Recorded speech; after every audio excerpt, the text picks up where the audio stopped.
Payg'ambarimiz sollallohu alayhi vasallam oramizda borlar.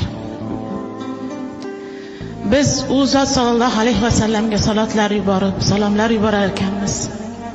U zot bizni qalblarimizda yashar ekanlar. U kishi albatta borlar.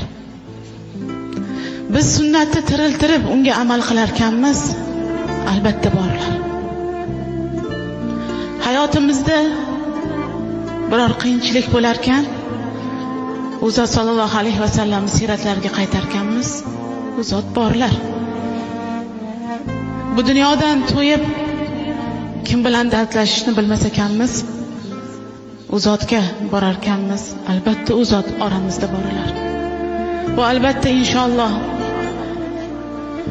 Payg'ambarimiz sollallohu alayhi vasallamga bo'lgan muhabbatimiz va itoatimiz bilan Alloh bizni azobga olmaydi inshaalloh. Shunday ekan, azizlarimiz, azizalarimiz, har doim u zot bilan birga yashaylik. Har dam u zot bilan birga bo'laylik. Sunnatlarini tiriltiraylik va bu bardavom bo'lsin.